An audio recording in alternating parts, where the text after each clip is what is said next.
Bismillahirrahmanirrahim. Assalamualaikum warahmatullahi wabarakatuh.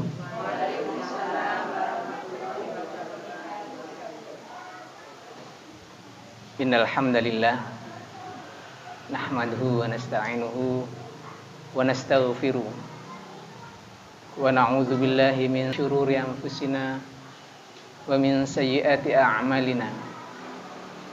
May yahdihillahu fala mudhillalah wa may yudlilhu fala hadiyalah. Asyhadu an la ilaha illallah wahdahu la syarikalah wa asyhadu anna Muhammadan 'abduhu wa rasuluhu la nabiyya wa la rasula ba'dah. Allahumma inna na'udzubika min ilmin la yanfa' wa min qalbin la yakhsha' wa min nafsin la tasba' wa min da'watin la yustajabu laha. Ikhwati fillah, saudari-saudariku, ibu-ibu Aisyah Medaeng.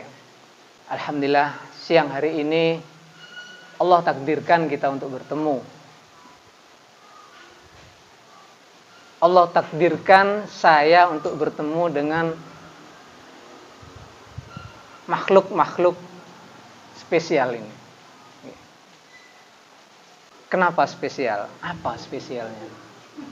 Saya yakin ibu-ibu yang hadir di sini bukanlah ibu-ibu pengangguran. Bahkan jam kerjanya melebihi bapak-bapak. Kalau bapak-bapak kerjanya mulai jam 8, pulang nanti jam 5 sore, selesai, sampai rumah sambat capek. Kalau ibu-ibu jam kerjanya mulai habis subuh, habis sholat, zikir pagi, habis itu mulai deh. Pateng kelotek di dapur. Nyiapin anak-anak, nyiapin bapak mau kerja, dan sebagainya. Alhamdulillah.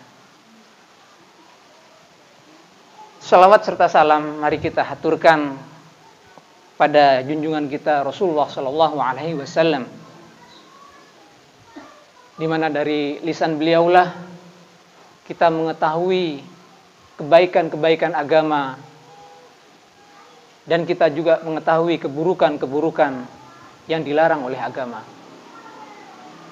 Ikhwati fillah, laki-laki sama wanita itu memang ditakdirkan berbeda. Meskipun di akhir zaman ini banyak kelompok-kelompok yang dengan sengaja mengkampanyekan kesetaraan gender dengan kalimat yang indah-indah, dibungkus dengan dibalut dengan kalimat yang indah-indah, seolah-olah makbul, seolah-olah masuk akal. Tapi kalau kita kaji, kalau kita buka lagi apa yang diajarkan oleh Islam, maka semua akan terbantahkan nanti. Wanita tidak sama dengan laki-laki. Walaisa dzakarul kal unsa. Dan tidaklah wanita itu sama dengan laki-laki. Yang paling kodrati, satu, wanita mendapatkan kepercayaan dari Allah langsung, yaitu untuk mengandung, melahirkan, dan menyusui. Ada laki-laki yang mau mengambil peran ini, atau bisa mengambil peran ini. Coba, para aktivis-aktivis yang menggembar-gemborkan kesetaraan itu bisa melawan kodrat ini, mengandung, melahirkan, dan menyusui. Dengan logika apapun, dengan keilmuan yang secanggih apapun, tidak akan bisa. Kemudian ada lagi yang istimewa. Dalam Al-Quran, di situ ada surat yang namanya An-Nisa. Jenengan cari ada surat Ar-Rijal? Nggak ada. Nggak ada surat Ar-Rijal. Spesial sekali. Surat An-Nisa. Khusus. Allah ciptakan. Allah tulis khusus An-Nisa. Tentang wanita. Surat keempatnya. Kemudian keistimewaan yang lain. Wanita diberikan pengecualian khusus dalam beberapa ibadah. Memang secara umum sama ya. Kewajiban sholat sama, kewajiban haji sama, kewajiban puasa sama dasarnya.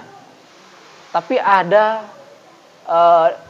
ibadah-ibadah yang khusus dikecualikan. Semisal wanita tidak diwajibkan untuk jihad. Jihad membawa pedang, ya, angkat senjata tidak diwajibkan. Meskipun ada daripada beberapa sahabiah, ya, sahabiah yang juga turun ke medan perang, tapi Rasulullah tidak mewajibkannya. Ya. Kemudian wanita juga tidak diwajibkan untuk sholat Jumat. Sekarang hari Jumat, bayangkan. Gitu. Seandainya wanita diwajibkan untuk sholat Jumat, kemudian ibu-ibu yang punya anak kecil, bawa anak kecilnya yang masih menyusui sholat Jumat. Loh, ini wajib. Akhirnya yang sebelah sana nangis.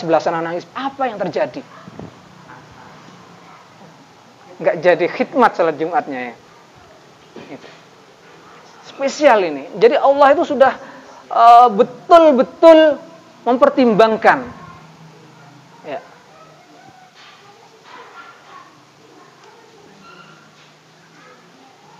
Kemudian yang berikutnya, keistimewaan yang berikutnya, wanita solihah adalah perhiasan yang terbaik. Ad-dunya mata'un wa khairu mata'id dunya al-mar'atu sholihah. Dunia adalah perhiasan dan sebaik-baik perhiasan dunia adalah istri yang sholihah.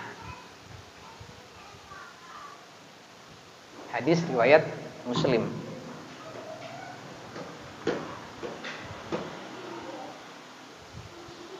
Yang berikutnya, wanita selalu dijaga, dikodratkan selalu dijaga dan dilindungi. Ini yang kadang-kadang disalah tafsirkan atau sengaja dibelokkan oleh kaum-kaum yang anti-Islam. Karena seolah-olah ini adalah mengekang wanita. Yang pertama, misalkan jika wanita mengadakan safar keluar kota, maka harus didampingi mahram. Ini mereka mendiskreditkan ini seolah-olah ini adalah pengekangan. Wah, enak sekali kalau jadi laki-laki, bebas kemana-mana, bebas kemana-mana. Wanita harus didampingi mahram. Padahal hakikatnya ini adalah perlindungan dari Allah. Perlindungan. Berapa banyak pelecehan-pelecehan yang terjadi di jalanan karena wanita memang tidak ada mahramnya dalam perjalanan. Mahram itu penting. Meskipun mahramnya kecil kurus seperti saya, tapi setidaknya orang itu sungkan, segan kalau ada mahramnya. Tapi kalau sendirian, ada orang-orang asing yang iseng, suka iseng. Misalkan naik bis sendirian, sebelahnya kosong, akhirnya didatangi. Mau kemana mbak? Seperti itulah. Tapi kalau ada mahramnya, mana berani dia mendekati. Meskipun hanya laki-laki yang mungkin lebih kecil atau lebih muda dan sebagainya, adiknya atau gimana. Anaknya mungkin. Jadi hakikatnya, aturan-aturan yang dibuat oleh Islam untuk kaum muslimah itu adalah karena Allah sayang kepada kita.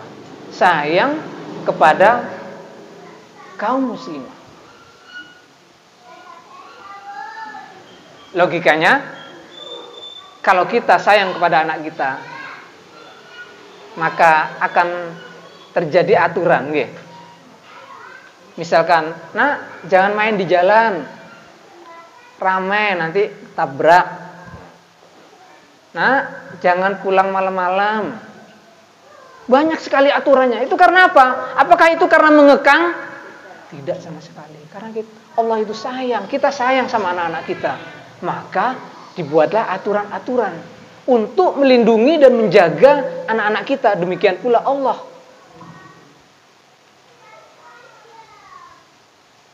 Juga syariat pemakaian hijab. Diwajibkan menutup aurat. Ini juga sering kali diserang oleh kaum-kaum anti-Islam. Seolah-olah kebebasan muslimah itu dikekang oleh aturan, oleh syariat. Padahal ini sayang. Kalau orang-orang anti-Islam itu kita kasih dalil, mereka tidak akan menerima. Tidak akan menerima. Tapi kita kasih logika. Seumpamanya ada dua permen yang terserak di sini. Yang satu sudah terbuka, nggak ada bungkusnya. Yang satu ada bungkusnya. Kira-kira yang dipilih yang di mana? Yang mana? Yang ada bungkusnya. Seandainya kita mau membeli kue, mau membeli jajan di pasar, yang satu terbuka, tidak ditutup, ada lalat dan sebagainya, sudah dipegang sama orang. Yang satu ada di dalam etalase, dibungkus rapi. Kira-kira pilih yang mana? Yang dibungkus rapi. Ketika kita menyerang orang-orang itu dengan logika, mereka tidak akan bisa untuk mengelak lagi. Tapi ketika kita menyerangnya dengan dalil-dalil hadis, mereka nggak akan mau. Seperti itu. Sudah berapa tadi keistimewaannya? 5 ya. Tenang ibu, masih banyak ya. Pernah dengar istilah surga di bawah telapak kaki ibu? Pernah. Ya. Sejak kecil kita sudah sering mendengar itu. Tapi berita buruknya, ternyata hadisnya dhaif. Sangat dhaif. Karena ada 2 perawi yang tidak dikenal sebenarnya. Al-jannatu tahta aqdamil ummahatnya. Ya, kalau nggak salah seperti itu ininya, redaksinya. Tapi tenang, ibu-ibu. Ada hadis lain yang kontennya sama. Muatannya sama. Dari Muawiyah bin Jahimah al-Sulami, ia datang menemui Rasulullah SAW. Ia berkata, "Wahai Rasulullah, saya ingin ikut berperang. Dan saya sekarang mohon nasihat kepadamu ya Rasulullah." Maka Rasulullah bersabda, "Kamu masih punya ibu?" Muawiyah menjawab, "Ya, ibu. Ya, masih." Rasulullah bersabda, "Berbaktilah kepada ibumu. Berbaktilah kepada ibumu lebih dulu, karena sungguh ada surga di bawah kedua kakinya." Nah, kalau yang ini insya Allah bisa dipertanggungjawabkan. Tapi kalau yang sudah tersebar dulu, al-jannatu tahta aqdamil ummahat, itu lemah ya, lemah hadisnya karena ada 2 perawi yang tidak dikenal ternyata. Bahkan itu sudah terlanjur populer ya, sampai dibuat lagu sekarang. Nah. Kemudian keistimewaan yang lain, ketika seorang wanita menikah kemudian mempunyai anak, maka statusnya sudah menjadi ibu. kedudukannya lebih tinggi dari ayah. Dalilnya apa Ustadz? Kita perhatikan dari Abu Hurairah. Dia berkata, ada seorang laki-laki datang kepada Rasulullah dan bertanya, faqala, ya Rasulullah, man ahaqqun nas bihusni sahabati. Qala, Rasulullah menjawab, ummuka, ibumu. Qala, tsumma man? Kemudian siapa ya Rasulullah? Ibumu. Tsumma man? Ummuka, ibumu. 3 kali. Qala, tsumma man? Kemudian siapa lagi ya Rasulullah? Ayahmu. 3 kali derajatnya ibu. Istimewa aja dengan itu bu. Oke. Istimewa.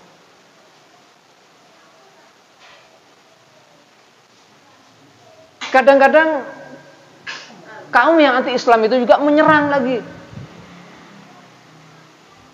Terutama di masalah waris. Oke. Waris kenapa kok wanita dikasih haknya cuma setengah dari laki-laki? Setengah dari laki-laki.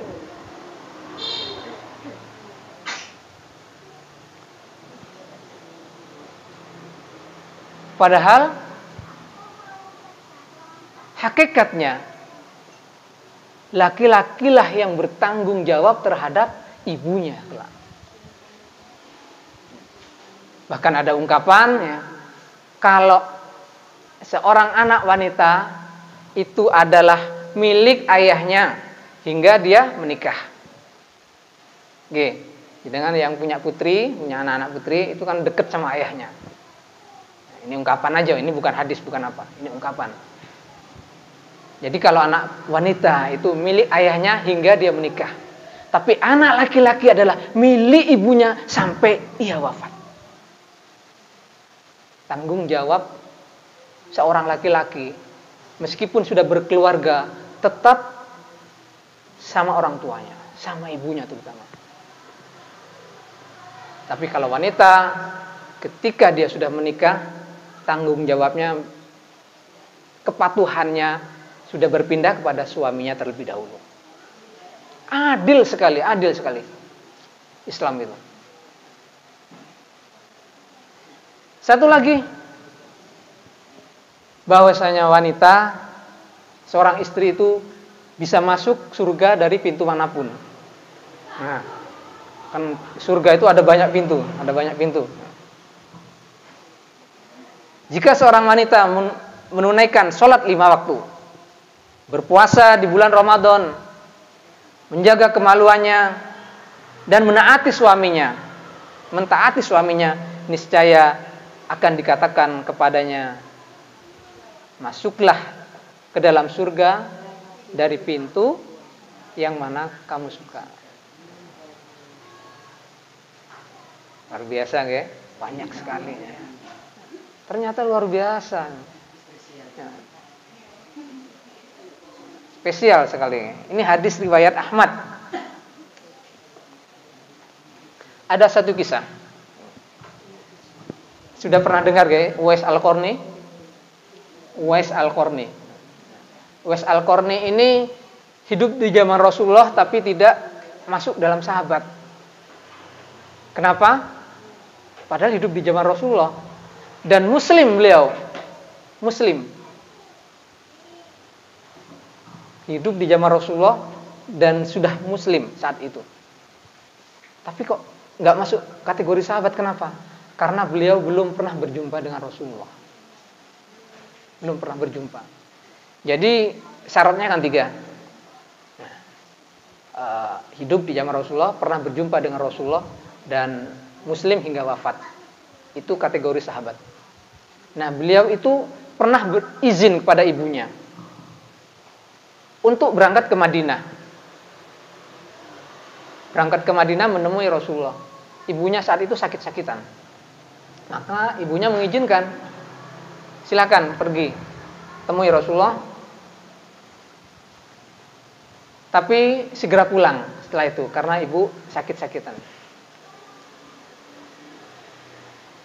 Jauh bu perjalanannya lintas negara ya. Lintas negara, dan beliau Uwais Al-Qarni ini termasuk keluarga yang miskin.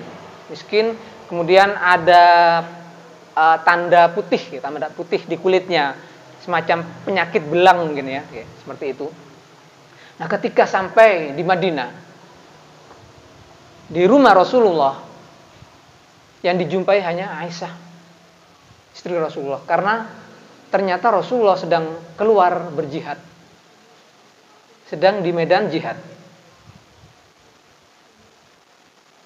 Uwais Al-Qarni ingat pesan ibunya, kalau sudah selesai segera pulang nak. Jauh-jauh berhari-hari dengan medan yang panas, gersang, di lautan pasir, sampai di rumah Rasulullah tidak bisa bertemu. Tapi karena pesan ibunya segera pulang nak, maka Uwais Al-Qarni segera balik pulang ke rumah, berpamitan kepada Siti Aisyah. Setelah pulang dari medan jihad, Aisyah sampaikan bahwasanya ada tamu bernama Uwais mau menjumpai dengan ciri-ciri seperti ini. Rasulullah berpesan pada para sahabat-sahabatnya, termasuk pada Umar ibn Khattab. Sekali berumar ibn Khattab, Umar, kalau kamu suatu saat bertemu dengan orang yang namanya Uwais, mintalah doa, bermohonlah istighfar, mohonlah pengampunan kepada Allah melalui lisannya.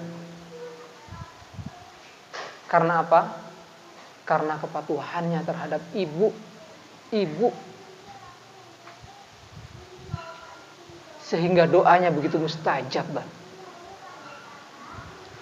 Sahabat sekali berumar ibnu Khattab, yang hari ini makamnya berada bersama makam Rasulullah.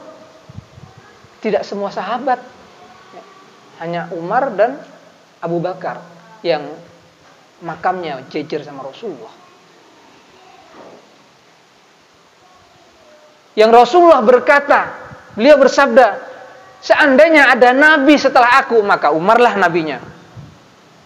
Sebegitu mulianya Umar ibn Khattab ini. Tapi pesan Rasulullah, jika kamu bertemu dengan orang yang namanya Uwais, mintalah doa, mintalah pengampunan pada Allah melalui beliau.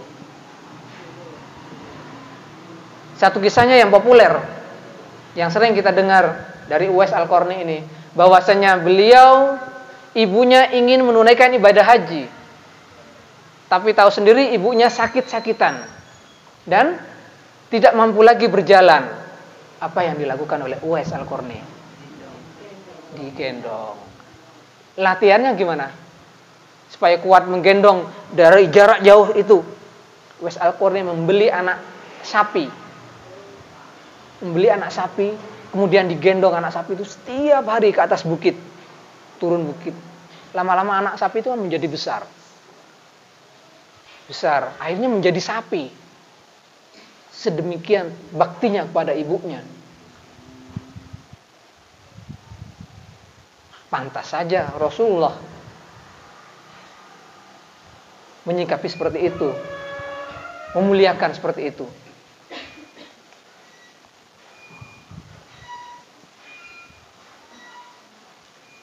Saudariku, ikhwati fillah,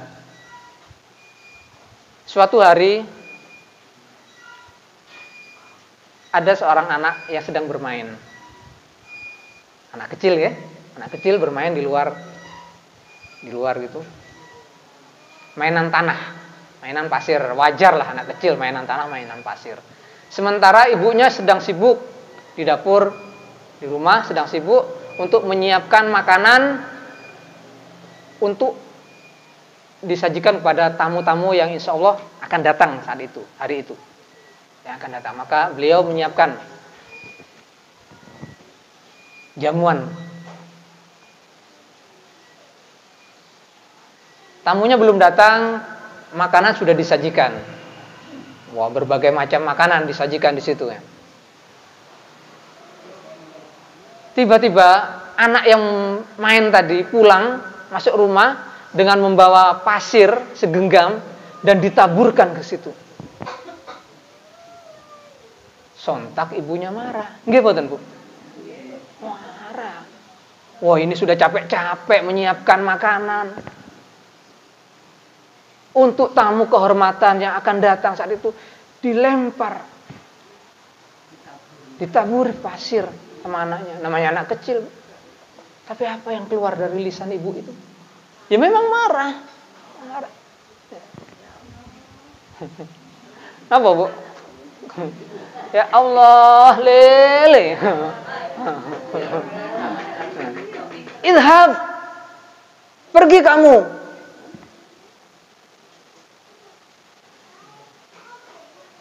Ja'alakallah imaman lil haramain.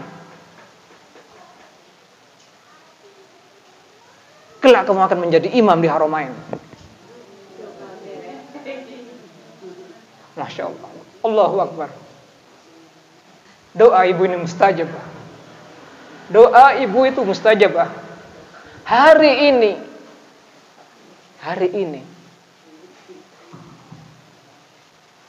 beliau adalah imam besar di Haramain. Abdurrahman As-Sudais. Syekh Abdurrahman As-Sudais.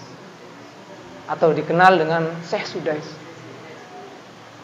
Kita sering mendengar murotalnya, begitu merdunya. Hati-hati nggih Ibu nggih. Hati-hati. Jika ibu ini sudah keramat ibu ini, ucapannya keramat, maka itu kadang-kadang orang itu keliru, kadang-kadang rabun dekat, orang itu kadang-kadang rabun dekat, cari jauh-jauh, mencari kiai untuk minta doa, mencari jauh-jauh, mencari orang untuk mendoakan, rabun dekat, bahkan yang terdekat di dalam rumahnya itu ada keramat di situ, yaitu ibunya. Jenengan niki keramat Bu bagi anak-anak ini. Bagi anak-anak jenengan, maka hati-hati. Keluarkan doa-doa yang terbaik.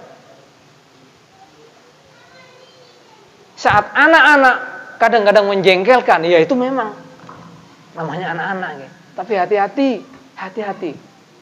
Jangan sampai keluar kata-kata yang menghardik. Berapa banyak kisah-kisah yang menghardik anaknya, kejadian betul. Dan itu akan menjadi semacam kutukan.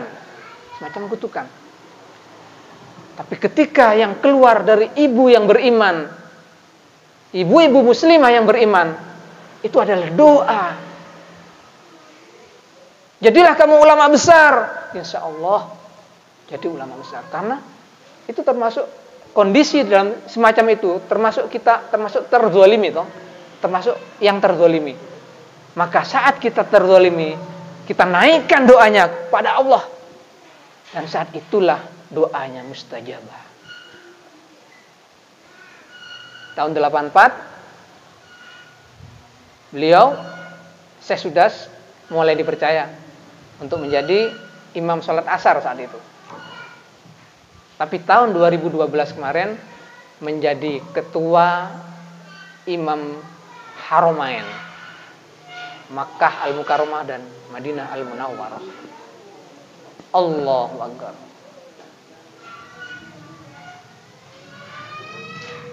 Semoga apa yang saya sampaikan ini bisa menjadi motivasi buat kita.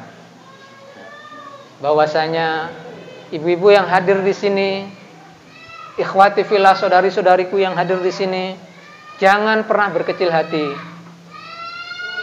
Jenengan semua ini istimewa. Jenengan semua istimewa.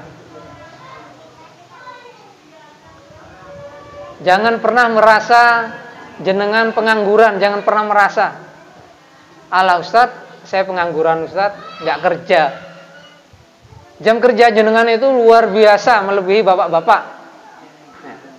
Luar biasa, apalagi jenengan menyempatkan diri hadir di majelis yang mulia ini, majelis ilmu ini. Ini setara dengan jihad fisabilillah. Man kharaja fi talabil ilmi wa huwa fi sabilillah hatta yarji'. Mungkin itu yang bisa saya sampaikan. Jika ada ilmu yang bisa diambil, itu pastilah dari Allah. Dan jika ada kekurangan atau kesalahan yang saya sampaikan tadi, itu pasti dari lisan saya yang sangat kurang atas ilmu.